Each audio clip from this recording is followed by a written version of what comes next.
Welcome, everyone, to the PFF Fantasy Podcast. I am your host, John Macri, fantasy analyst here at PFF, and I am once again joined by the great Kate Magdziuk as we keep the off-season rolling with some season in review type content.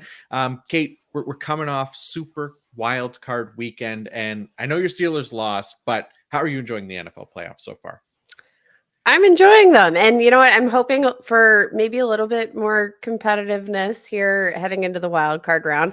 We don't, or heading into the divisional round. I don't know if we will. We've got a lot of like heavy favorites heading into this round, but you know what? We will at least get Chiefs Bills, which should be interesting. We're going to see Patrick Mahomes on the road in the playoffs for the first time in his career. There are a lot of really interesting storylines. You've got Jared Goff, former number one overall pick, going head to head against the other Baker Mayfield number one overall pick, both like the forgotten children and both rising to relevance here in the postseason. Like, I gotta say, the script writers, they done good. Yeah, They done yeah, they really have. Yeah, I mean, like you said, I wish the games were a little closer. We had a lot of blowouts last week, and like you said, the spreads are pretty big here. There's some heavy favorites, but I'm with you. I love the matchups. I mean, yeah, like you said, Baker Mayfield played awesome last week and should hopefully keep it going. Make another competitive game here against the Lions will be fun. But yeah, Chiefs Bills, that's the big one, right? Patrick Mahomes versus Josh Allen again, this time in Buffalo, which will be fun. So we're gonna go into it. We're gonna do our playoff picks later in the show. An area that I need to bounce back from because I did not perform well with my picks last week. But yeah, we'll see how it goes this week. But the focus today is basically going to be on our biggest surprises and disappointments at the quarterback position. Last week we did running backs, and we had, I think, 4 players for each surprises and disappointments. Quarterback position, it's a little smaller of a player pool to choose from, so we'll have some similar picks here, and we'll kind of do like consensus surprises and then a couple honorable mentions at the end there. So should be fun. We got a good list here. We'll get into it in just a sec. But first, I do want to give a quick shout out to our presenting sponsor, Fabric by Gerber Life.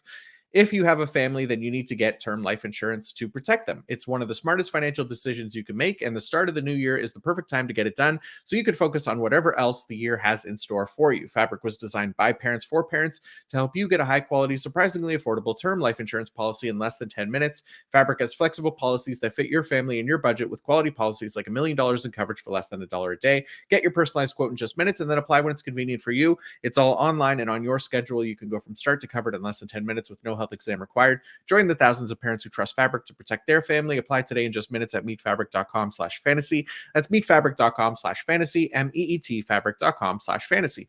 Policies issued by Western Southern Life Assurance Company, not available in certain states. Prices subject to underwriting and health questions. All right, Kate, let's start off our list with our first pleasant surprise of the 2023 season, and one that, I mean, it's still going. He's still keeping it rolling here in the playoffs. Jordan Love of the Green Bay Packers. What made him such a big surprise for you this season?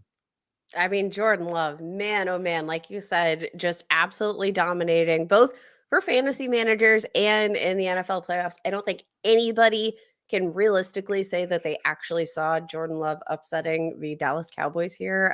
That nobody had that on their bingo card. But according to Fantasy Pros, Jordan Love was drafted on average as the quarterback 26 on the board, meaning unless you were like in a 2 quarterback league or you are in one of those home leagues that goes ham at the quarterback position, even though you're starting one, like Love probably wasn't drafted, except like from the gate, just kind of came out, was super productive in terms of touchdown efficiency. We saw that inefficiency drop off a little bit after the first few weeks of the season. But boy, as the year climbed on, Jordan Love just absolutely surpassed all expectations. Obviously, he is throwing to one of the most inexperienced receiving cores in the league. Matt LaFleur, like running a very complex offense that you've got to go in there and execute, and also throw to your inefficient and inexperienced receiving core. Like all of those are pretty immense hurdles to be overcoming in your first season as an NFL starter. But Love finished as a top 12 fantasy quarterback in more than half of his games this year. Finished as a quarterback one in 7 of 8 games to close out the season. Now, I mean, you look at his end of year finish, average almost 19 fantasy points per game, ranked as the overall quarterback 6 in fantasy points per game. He was up there among the elites, like, just one of a couple quarterbacks here to throw for 30 or more touchdowns was just, I don't know, man. I did not expect this from him in his first season, regardless of the surrounding cast. But again, you're throwing to guys like Romeo Dobbs, Dontavian Wicks, Jaden Reed, Tucker Kraft, Luke Musgrave. Like, to have that kind of production with that cast and characters, like, come on, man. This is pretty good stuff. It was amazing stuff, and yeah, like you said, even Christian Watson included in there. He was hurt for a lot of the year, right? So that supporting cast that you mentioned was a lot of what he had to rely on, and he was just a surprise on so many different levels, including taking the Packers into the playoffs this year, and then winning a game in Dallas on the road and in the NFL playoffs. Just an amazing year by Jordan Love. But like you look at him too, like coming into the year, like you mentioned, QB 26 and ADP. So there's like shallower super flex leagues that he wasn't even getting drafted in, right? Like nobody had a lot of faith that he was going to do much this season. So he had fewer than 100 total dropbacks in his NFL career prior to 2023. So there was also not a large sample size there for us to kind of work off of to know what he would be like in the NFL. He had 3 touchdown passes and 3 interceptions since being drafted in 2020. Week 1, he immediately matched his career total for NFL touchdowns. He had 3 touchdowns there. He threw 3 touchdowns the next week as well. He was, kind of a streaming option, waiver wire pickup for a lot of the year. But then week 10 is where he really started to prove to be like a consistent starting fantasy option that you mentioned, that the fantasy finishes down that final stretch there, and improving his PFF grades to near the top of the league as well, right? So if you look at weeks 1 to 9 for Jordan Love, in total fantasy points, he ranked 15th among quarterbacks. Fantasy points per dropback, he was 14th. Touchdown passes, he was tied for 11th. His PFF passing grade, 65.4, was 24th in the league, and his offensive grade was 68.4, which was 21st. So that was the first 9 weeks of the season. From weeks 10 to 17, he had 173 fantasy points, which was the second most among quarterbacks, 0.57 fantasy points per dropback, which was tied for 5th, 18 touchdown passes, which was third, alone for third. PFF passing grade was 88.7, which was 4th, and his offensive grade was an 88.0, which was also 4th. So top 5 marks across the board from weeks 10 to 17. He's still keeping it rolling here as well, including week 18 and that first week of the playoffs. He's just been incredible. So yeah, Jordan Love, absolutely the number one surprise for me, I think, by far.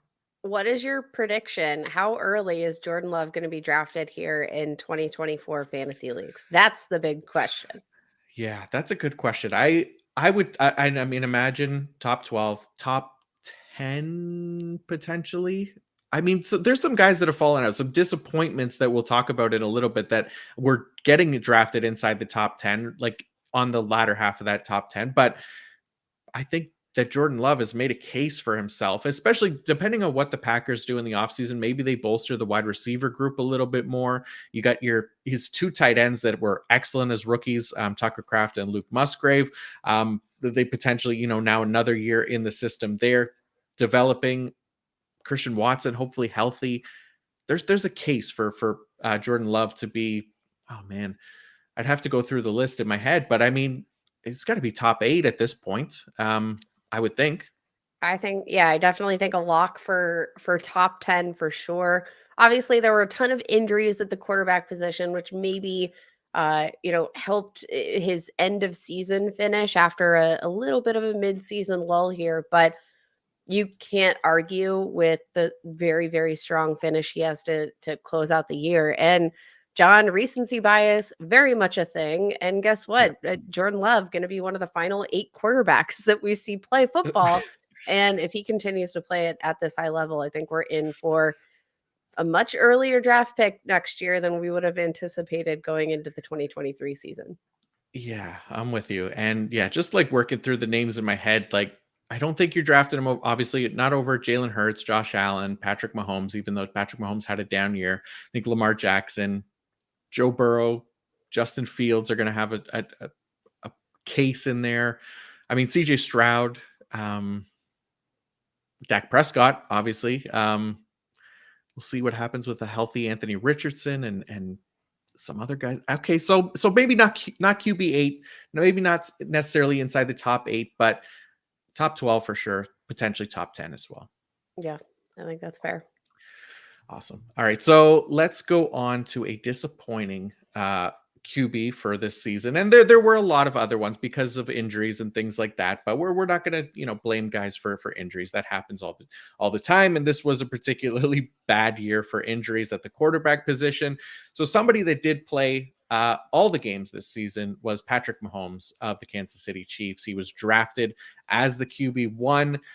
Did not finish as the QB1. He finished a bit outside that range as QB7, it looks like. So, Kate, Patrick Mahomes, we both agreed that he was the top disappointment. What was it for you that got him on this list?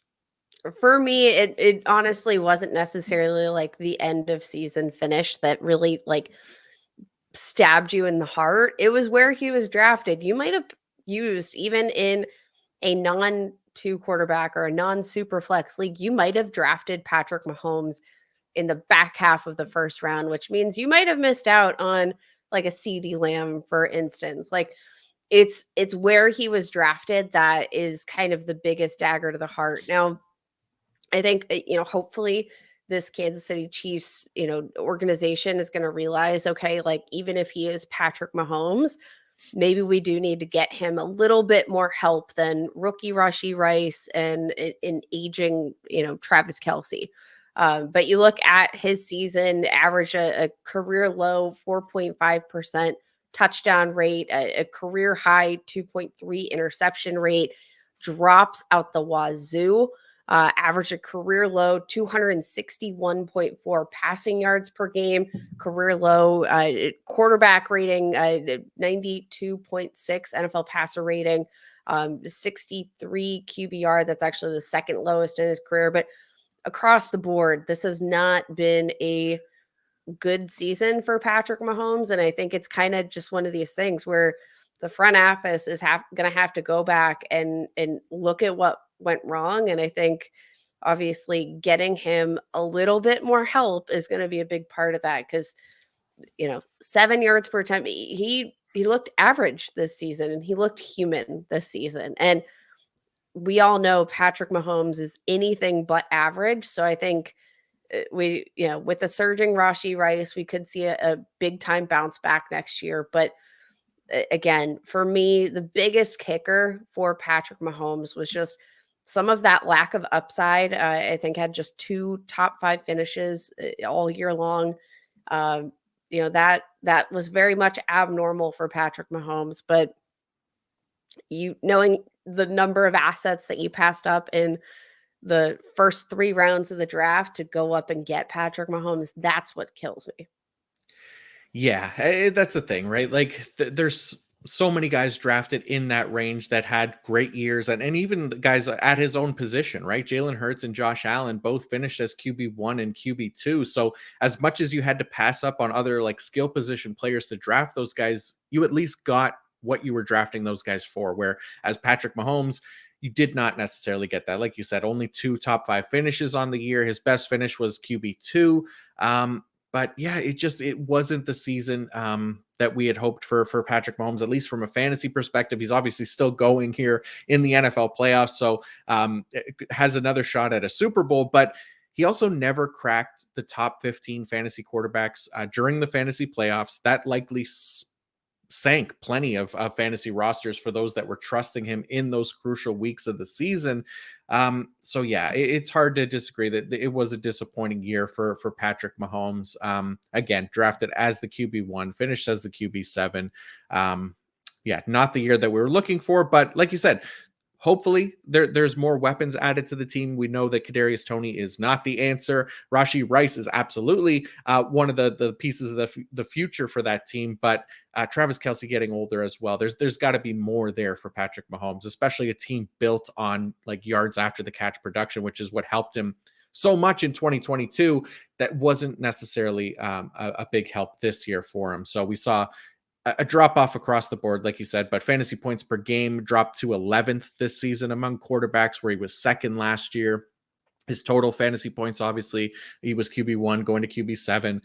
His touchdown passes, he had 41 touchdown passes in 2022, just 27 here in 2023, which is tied for seventh.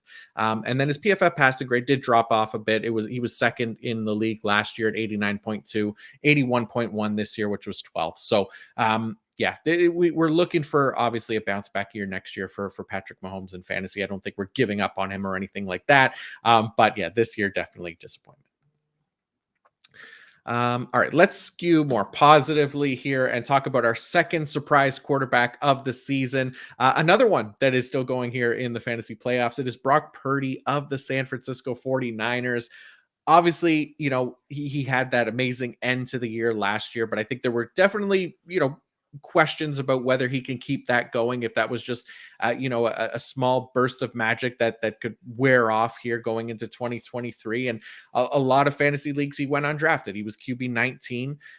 We listed him as a sleeper this offseason, and yeah, he absolutely delivered. He finished as the QB6 on the year, fourth in fantasy points per dropback in 2022, from weeks 13 to 18, which is where we really started to kind of see, what he could potentially be and hope what he could be for 2023. But I think there was definitely concern with the UCL surgery that he had, and obviously that showed in ADP as well, to falling outside the top 15 fantasy quarterbacks drafted. But yeah, he was not only healthy in time to start the 2023 season, but he really picked up right where he left off, and he delivered 10 top 12 fantasy QB finishes on the year. I think for him, at least for me, targeting him in drafts this year and listing him as a sleeper, the appeal always kind of stemmed from just having those weapons at every position to get the ball to and let them kind of do the rest. And that's exactly what happened in 2023. He played all 16 games for the fantasy season, finished again as QB6, and then really outperformed those ADP expectations. He even surpassed our PFF fantasy expected point system. He came up with 80 total fantasy points over expected this season, which was by far the most among any quarterback, with his 5.0 fantasy points over expected per game, also the top number at the position. So really nice second year here for Brock Purdy, showing that end of 2022 wasn't just a flash in the pan, and that he really came out and put a whole season's worth of sample size to put that to bed. Yeah, I actually was probably a little bit lower than consensus on Brock Purdy. This is my accountability hour here. Obviously, Brock Purdy finished out the year incredibly well, but he was so efficient. I thought there's no way this guy is going to come off elbow injury in his throwing arm and continue that level of efficiency. Last year, through a touchdown rate of 7.6%, I was like, there's no way this guy can come close. No way coming off of that surgery. 7% touchdown rate here in the season. Still, 11 interceptions. That was just a 2.5 interception rate. Obviously, just super, super efficient across the board. 9.6 yards per pass attempt. Completed passes at just nearly a 70% clip. Like, all of that efficiency and then more. And what really impresses me more than anything, like, part of my concern about Brock Purdy and his potential upside, obviously we knew he had the weapons, but my question was, if we see a decrease in his efficiency, which again didn't see those concerns come to fruition, but he didn't have that sort of rushing upside. Like, obviously he can move around the pocket, but we don't see him move outside of the pocket and scramble a whole ton. And I was a bit concerned that wasn't going to translate to a ton of upside here. Now, still didn't see him run a ton this season, just had 4 games of 10 or more rushing yards. But It didn't matter. And I think it's officially time that I stop questioning Sir Brock Purdy. And I'm owning my mistake that I in our year, the year of our Lord 2023, faded Brock Purdy, and I had to suffer the consequences because I didn't have Brock Purdy on many of my rosters, and I wish I did. It's fair, right? Like you said, all the reasons were definitely fair. These aren't like crazy wild takes or anything like that. And we've seen this kind of stuff before. We've seen the flash in the pans in the NFL before, and it was definitely the reason to not believe in Brock Purdy being able to sustain that success over an entire season. But yeah, that's why he made the list as a surprise, right? He absolutely did that. He delivered over expectations, and still going here. I my personal favorite to pick to win the Super Bowl are the San Francisco 49ers. Brock Mhm. Purdy is a big part of that, but I mean that team as a whole is just has been excellent. And great supporting cast around him as well, right? So that makes a huge difference. Um, all right, let's talk about a quarterback that was a disappointment for both of us here. Trevor Lawrence of the Jacksonville Jaguars. Disappointing season in more ways than one, more so for fantasy, but also, for NFL purposes as well. This team had a shot at the playoffs, a really good shot, and then just choked it away essentially here down the stretch. But Trevor Lawrence was drafted as the QB 8 on the year and ends up finishing as the QB 14, which isn't like a huge discrepancy, but we'll go into why, some of the other reasons that he was a disappointment this season, especially considering that he played every game and wasn't one of those quarterbacks that missed time due to injury, even though he was banged up at times, but that mostly played every game this season. So what got Trevor Lawrence on the disappointment list here for you, Kate? I think it was the conceiving of the upside here for Trevor Lawrence. You look at the cast of players that he was going to be throwing to. You had Christian Kirk, you had Calvin Ridley, Evan Ingram, one of the better receiving tight ends in the league. Travis Etienne, who obviously they had a strong connection there at Clemson. There were just so many weapons, and I really thought coming into the season, I thought Lawrence was going to be a value with top 5 upside. Another year with Doug Peterson as his head coach. Like I thought that this was going to be kind of the breakout year. But I mean, again, you mentioned it, finishes the overall QB 14 in total scoring, QB 18 in fantasy points per game. His 0.45 fantasy points per dropback ranked 18th among quarterbacks. Now, like statistically during the season, during the fantasy season, like the the fantasy production definitely felt, not great, but then you looked at, his stats, and the stats weren't nearly as bad as maybe you would have projected based on his lack of production. And again, like you look at the lack of production here for fantasy, that's among all of the injuries that we've talked Mhm. about, season-ending injuries to fantasy quarterbacks. So like imagine if we had had a fully healthy group of starting quarterbacks this year, we might have actually seen Trevor Lawrence finish a lot lower. Now, Yeah. I do think maybe the injuries, like it was one injury after the other for Trevor Lawrence. It was a shoulder, it was a knee, it was like ankle. It was one thing after another. And I do think that, part of that may have played into things, and didn't want to miss a game, didn't want to be, out for his team whatsoever. I do think that he's probably going to bounce back in a solid way here in 2024. But, for the expectations and potential upside that I think so many fantasy managers saw in him, yeah, it just never paid off. Yeah, never paid off, and I'm with you. The disappointing reasons all the same for me. I mean, we expected more from him with another year under Doug Peterson, and then getting Calvin Ridley in the offense as well, and it just didn't happen, right? And like you said, maybe him being banged up played a part in it, but when he was on the field, we got to hold him accountable for what he was doing, right? Nobody's fully healthy when they're on, in an NFL season, and as long as they're active and playing in that game, that's the data we have to work off of, and just didn't live up to that top 10 fantasy QB expectations for which he was drafted, right? He was QB 18 in points per game through week 17. managed just two top five QB finishes, 7 finishes outside of the top 15 at his position. He threw for 3 touchdowns in a game just once this year, which he also offset by also throwing 3 interceptions in that same game in week 14. So in 2022, we didn't see that. We saw in 2022, he threw for 3 or more touchdowns 4 times in the regular season, had just 8 interceptions on the year. His 14 interceptions tied for the 4th most in the league. His touchdown total of 21 tied for 15th, right? So there wasn't a lot there to be excited about from Trevor Lawrence. I mean, player progression in the NFL is not this necessarily like a linear thing. He's only in year 3 now. He's going to be going into year 4. So we don't necessarily expect players to just continually get better. There's going to be peaks and valleys for sure throughout their career. Trevor Lawrence, obviously one of those quarterbacks that was touted as a generational talent. So we have to, kind of stay patient with him and hope that he does develop into what a lot of people thought. And there were definitely signs of that too, especially last year. But not giving up on him either, just not necessarily the year that we thought it was going to be for Trevor Lawrence. For sure.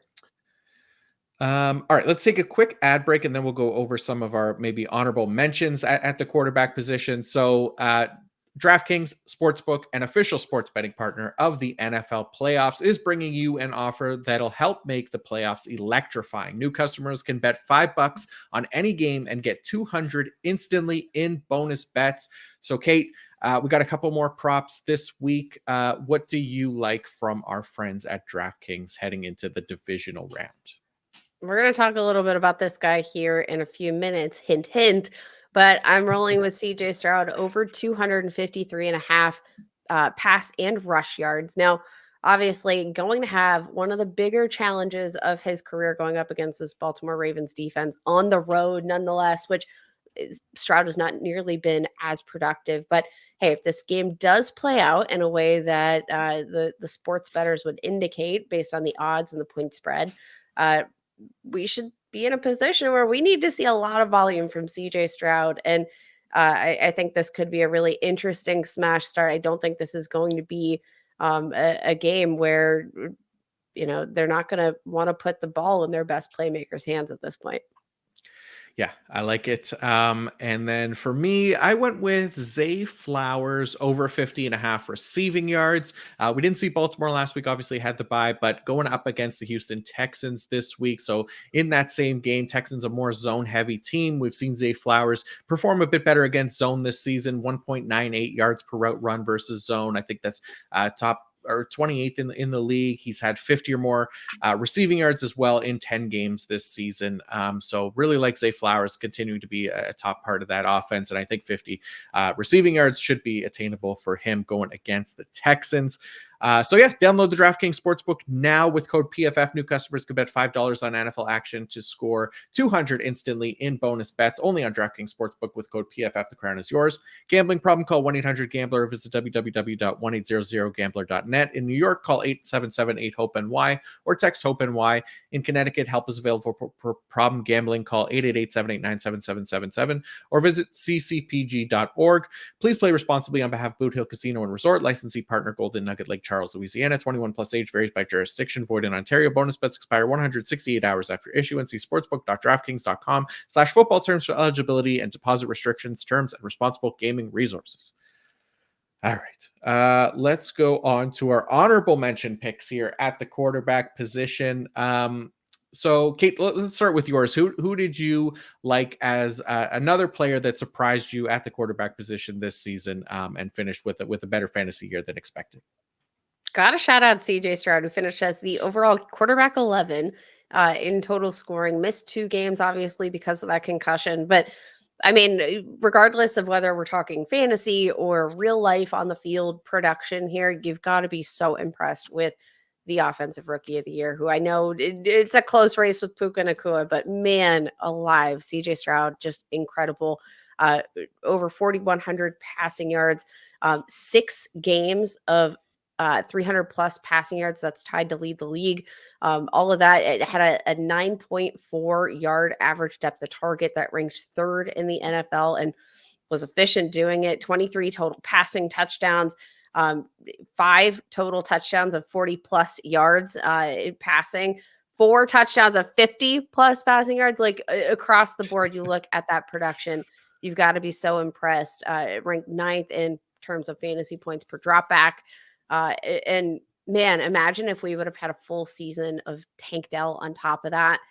CJ Oh. Stroud just blew, I think, everybody's expectations out of the water for a year one starter. Yeah, absolutely. And he's one of those guys too, like Jordan Love, who just saw their stock increase dramatically here, right? For where they're going to be drafted next year among quarterbacks. I think there's definitely an argument for him inside that top 10. And like you said, Tank Dell potentially being healthy. We love Tank Dell this offseason, and obviously what he was able to do in season as well. Nico Collins having that breakout season. So everything looked good there for CJ Stroud in year one as a rookie. And yes, still going here against the Ravens this weekend. Should be a lot of fun to see if he can continue his amazing rookie year. But for me, I included Dak Prescott of the Dallas Cowboys in here, and ignoring what he did here in the playoffs, obviously this past week, because we're just talking about for fantasy football purposes. And obviously, Dak Prescott being on this list doesn't necessarily age well if we're taking into account the playoffs, but his season as a whole was definitely a big improvement for what we saw last year. He won our comeback player, or was my pick for comeback player of the year when we did our award show last 2 weeks ago, I guess that was now. But he's also, again, 1 year removed from tying for the league lead in interceptions, having one of the least efficient fantasy seasons of his career. But then he went and led the NFL in touchdown passes, finished as the overall QB4 in fantasy, was drafted as the QB10. And was really from week 6 on that he really caught fire. 4 straight top 5 finishes at his position. He was as consistent as they come the rest of the way. We highlighted him in the offseason. I had written an article for him to be his potential for a QB1 season, and had a lot to do with kind of his history of high-end fantasy production, as well as being paired with an elite wide receiver 1 in CeeDee Lamb. And Lamb and Prescott both delivering career high PFF grades that they allowed each other to thrive all season long. And through week 17, Prescott's 90.5 overall grade and 88.7 passing grade were both the best of his career and the second best at the position this season. So along with just 8 interceptions, it helped him just be a consistent fantasy asset all year long for fantasy managers. That he can be trusted in starting lineups every single week. Was a great bargain. Who, as a player who often fell outside of the 10 highest drafted quarterbacks this season. So yeah, Dak Prescott absolutely going to make the list for me. And yeah, surprised that I guess they lost this past weekend as well. Surprised they lost, but you know what, John? I think we have to give Dak Prescott a little bit more credit than you just did, because you mentioned, obviously, like, this is the regular season we're talking about for fantasy production, not necessarily including the postseason in that. But that effort, despite it being a loss, remember, fantasy football, we don't necessarily care about the wins and losses column unless it's going to usurp you for, a backup role, which nobody's mentioned Dak Prescott at this point. But Right. in that game against the Packers in the wild card round, 400 passing yards, 3 touchdowns, 2 interceptions. That actually would have yielded his third highest fantasy performance, 30.6 fantasy points per game, or fantasy points in the wild card round. Even the losses look pretty good for Dak Prescott.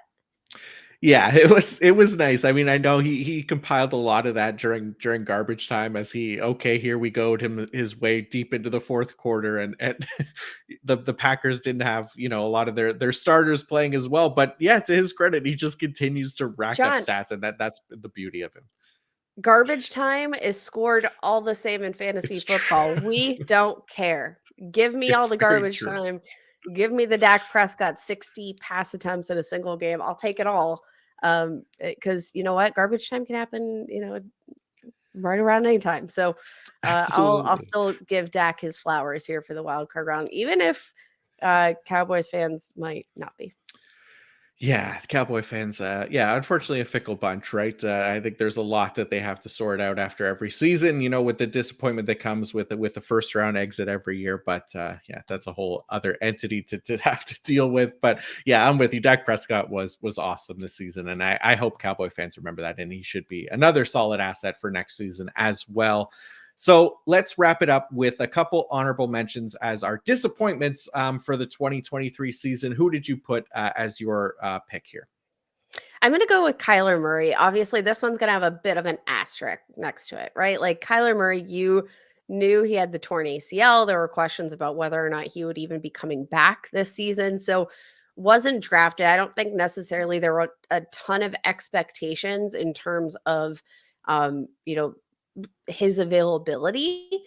But, just overall, again, not a ton of expectations even based on who he was throwing to. It was basically Trey McBride or bust at the end of the season. But my disappointment does come from the fact that I saw that end of season schedule. It does, like, in retrospect, I think we saw a number of matchups here that weren't necessarily as favorable to the pass as they looked, earlier on in the season. But I was disappointed we didn't see a ton of fantasy production, despite the fact that he was really involved as a rusher, right? Like, towards the end of the season, just didn't have a ton of upside here. Kyler Murray had one top five finish uh, throughout his tenure. Just didn't see a ton of upside here. But again, my disappointment in again comes from an asterisk, but had 20 plus rushing yards in all but one of his games returning from a torn ACL. And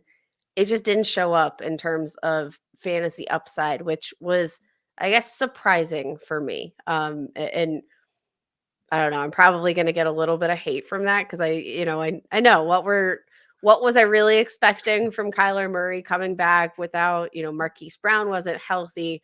Obviously, no DeAndre Hopkins this year. Like, I should have seen it coming, but there was a part of me that stashed him in some leagues thinking that this guy was going to win me a championship, and he definitely did not win me a championship. So I'm not blaming you, Kyler. But I'm not mad. I'm just disappointed. Yeah, that's fair. And you definitely had to wait a long time for him to come back, right? I think it was week 10 was his first game back. And it just, again, there were question marks about whether he'd be able to make it back or not, but he did get there. Just it was late in the season. And yeah, like you pointed out, not necessarily the production that you were hoping for.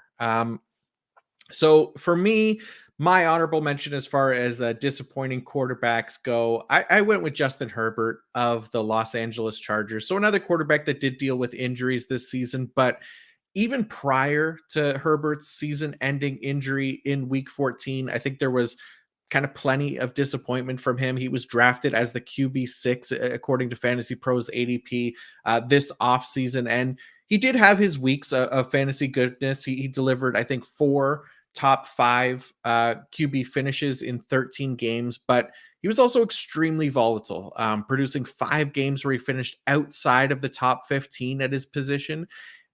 And look, obviously, again, we talk about supporting cast for some of these other quarterbacks.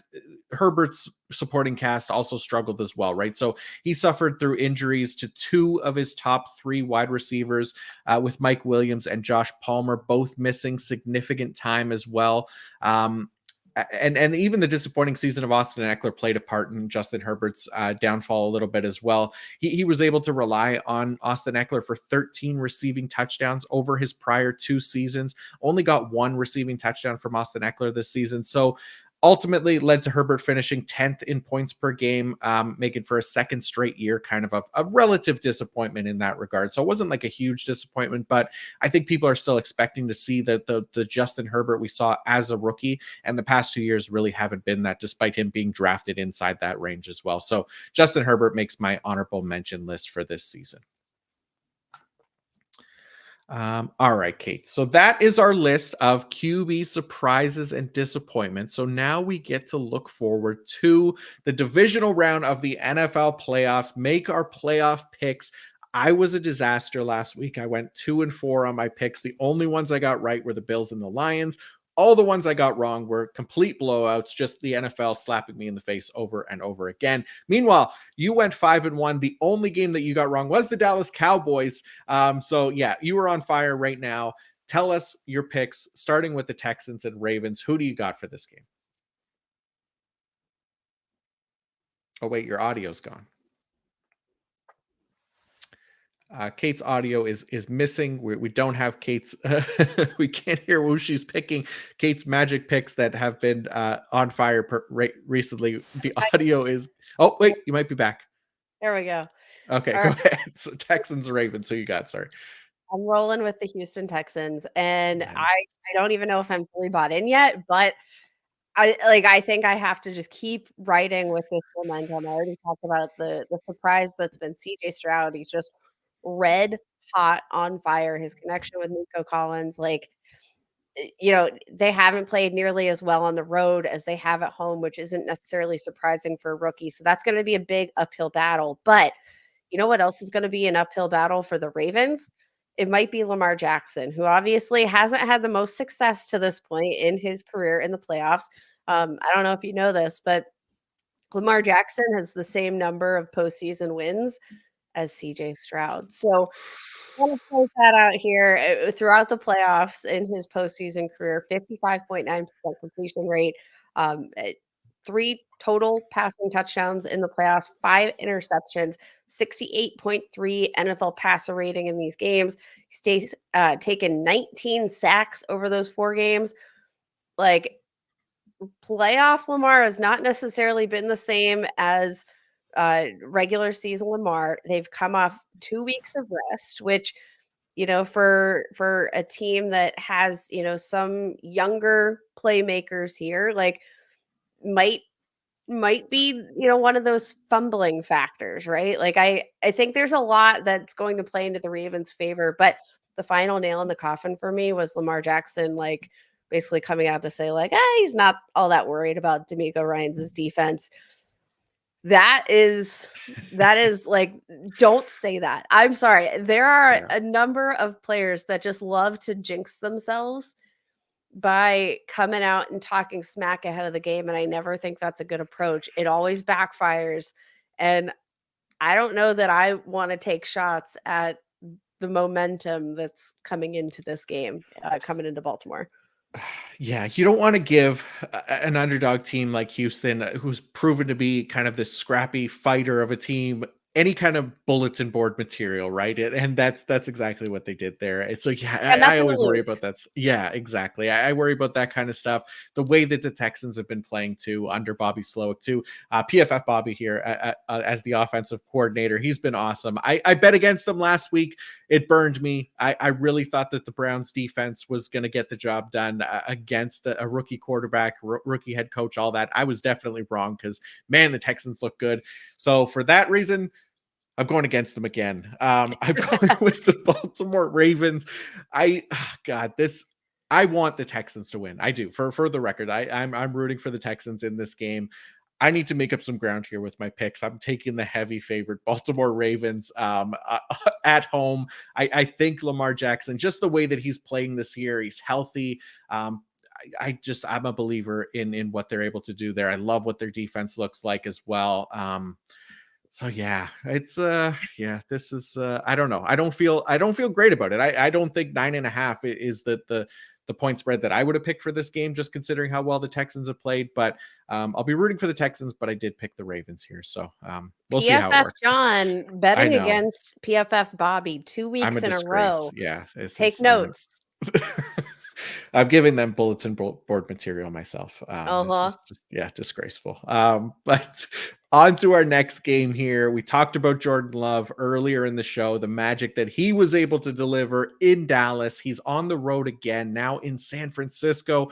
Also 9.5 point underdogs against the 49ers. Who do you got for this one? I'm taking the 49ers. I feel like we don't even need a ton of analysis for this one.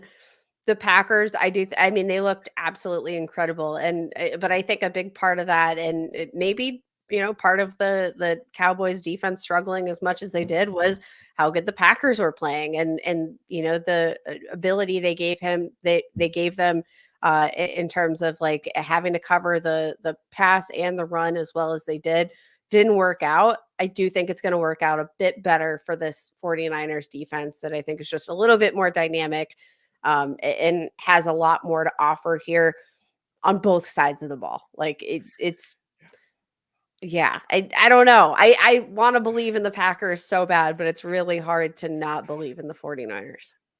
Yeah, this was one last week too where I was like, yeah, I think this was the easiest one for me this week, was picking the Cowboys over the Packers. And this one felt like the easiest one for me this week as well, picking the 49ers over the Packers. And maybe the Packers surprise us again, but I think the 49ers are a different animal than the Dallas Cowboys too. They don't have that necessarily that monkey on the back that the Cowboys have for the playoffs as well. This is a team that, has been to championship games and Super Bowls recently. So I think all around the 49ers are just the better team here. I think they should be able to take this game. And I mean, 9.5 does feel fair. This one actually does feel fair, I think, against the Packers. As good as the Packers look, like you said, I think the 49ers are just that much better.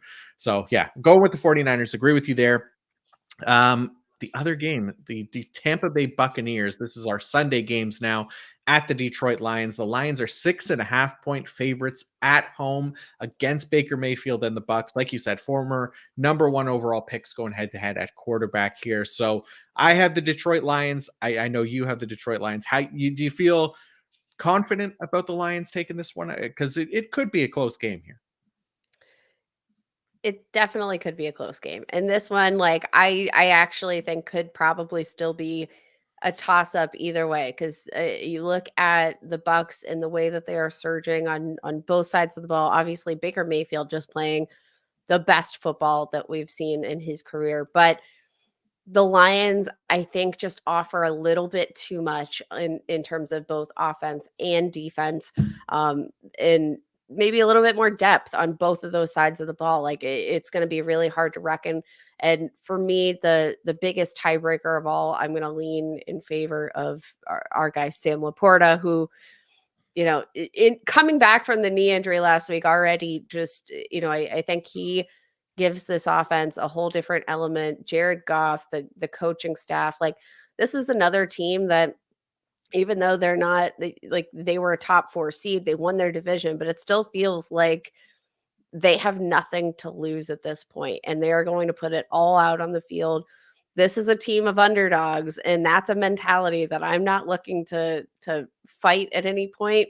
But I think the biggest edge, maybe, the Buccaneers, again, kind of similar vibes right now, but the Lions at home, you have Sam Laporta, who's another week out from this injury. Like, I'm riding the hot hand here, even though both hands are hot. I just think the Lions is a little bit warmer. Yeah, and it's playing at home too. It's just nice to have that energy that we saw at Ford Field last weekend. It was You don't have to amazing to travel see. either, like, that Yeah, helps. it's a huge part of it, right? And I mean, obviously, it's going to be in a dome too, which it helps Baker Mayfield and the Bucks as well. But I'm with you. This Lions team feels like a team of destiny at this point, at least to get to the championship game, right? Maybe not the Super Bowl or anything like that, but you never know. It absolutely could happen. But the way that they've been playing, I give them the positional advantage. If you're going head to head across positions, running back and tight end and even quarterback. I mean, Baker Mayfield's played amazing, but Jared Goff is having a career year as well. Wide receiver is going to be tight. Mike Evans and Chris Godwin, Amon-Ra St. Brown, and the supporting cast that the Lions, I think, have collectively make for a better receiving group. So I'm going with the Lions. I feel pretty good about this. I think, yeah, I'm just a believer in Detroit sports right now. Obviously, I'm a big Red Wings fan for hockey. The Red Wings beat the LA Kings last weekend in Detroit. The Lions beat the LA Rams last weekend in Detroit. This weekend, the Lions play the Tampa Bay Buccaneers on Sunday. The Detroit Red Wings play the Tampa Bay Lightning on Sunday. So it works. It kind of lines up nicely. That's So if the fun. Lions win, yeah, the Lions play earlier. If the Lions win, I'll be expecting a Red Wings win on Sunday night as well. So that's how my brain works, anyways. But yeah, I'm going with the Lions this week as well. Final game of the week. This is the big one. Chiefs at Bills. It's the closest spread of the bunch here. 2.5 point favorites for the home team, the Buffalo Bills. We saw what that weather was last week. The Chiefs also playing in extreme cold weather. So it's not like it's a huge advantage, or not something that at least Patrick Mahomes and company aren't familiar with, like Miami was last week. So I don't know. This one I could see going either way. I went with the Kansas City Chiefs. I bet against Patrick Mahomes last week, and I felt really stupid doing it. I don't want to do it 2 weeks in a row and then him prove me wrong again. Um, yeah, I know it's his first road game, but I think it just adds to the legacy here of Patrick Mahomes also getting the road win in his first appearance on the road. I mean, the Bills have been great. They haven't been this unstoppable force. Neither have the Chiefs. So I'm gonna lean Patrick Mahomes this week. But again, not feeling great about it. Not feeling great. I could easily see this going either way. Yeah, I look at the Buffalo Bills in this one, who I'm taking, ranked third overall in the league in total DVOA, just entering this game with so much momentum, and I think so much more valuable experience. They've won uh, 6 straight here, and obviously, like, they've faced some challenging defenses. They walloped on them. Remember in Arrowhead Stadium just a few weeks ago, came out on top in that one 42-23. And I think Josh Allen just coming off a game with that much momentum. Obviously, you've got to cover him in the passing game and in the run, but back-to-back games with 65 plus rushing yards. Obviously, the NFL touchdown leader. I just think they have a such a huge edge on offense. And though the Chiefs, I think, have a pretty, solid edge on defense, this Buffalo Bills defense, like, there's still nothing to mess with. Even though they've been injured, they might get Rasul Douglas back this week. Like, they were missing several key pieces last week that I do think are going to help them in their cause. And again, we're not looking at the most dynamic Chiefs offense that we've seen in recent years. So I'm going to take the home field advantage. I'm going to take all of that. I'm going to take the momentum. I'm going to take the massive edge on offense and the massive edge at quarterback that Josh Allen has been over Patrick Mahomes this year. And I'm taking the Bills. I like it. Yeah, it's gonna be a fun one. I could easily see this going either way. So yeah, Kate on an absolute heater right now. You got the Texans, the 49ers, the Lions, and the Bills. And then there's me, sad sack in the dumps over here. I got the Ravens, the 49ers, Lions, and the Chiefs. So I gotta make up some ground. I gotta do it little by little here. We still got some time, but not feeling great about it, obviously. So yeah, it'll be a good weekend of NFL playoff games once again. So thank you all for tuning in. And yeah, we'll continue our kind of season in review content next week. And we're going to look at, we're going to, yeah, keep the surprises and disappointments going. We'll go to another position. Kate, you picked quarterbacks last week. We got running backs or no, we got wide receivers and tight ends left. Any preference for next week? What do you feel? Let's roll with some wide receivers. Let's mix it up a little bit. Absolutely. Yeah. So we'll talk wide receivers next week. And yeah, that'll be fun. And then we'll continue with the playoff picks as well. So Kate, thank you again for coming on and putting out another episode here with me in the off season. It is always a pleasure. So thank you. And before you go, please remind everybody where they can find more of you and your work.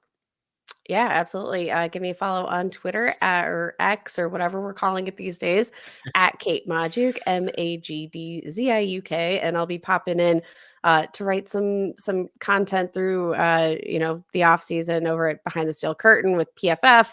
Hopefully, I'll get a couple articles up here soon, and yeah, we'll keep rolling. We'll be preparing you for the off season or for the fantasy off season and the season to come. All to come. Looking forward to it. It's going to be fun. So yeah, everybody, thank you again for listening. Enjoy the NFL playoffs, and until next time, peace out.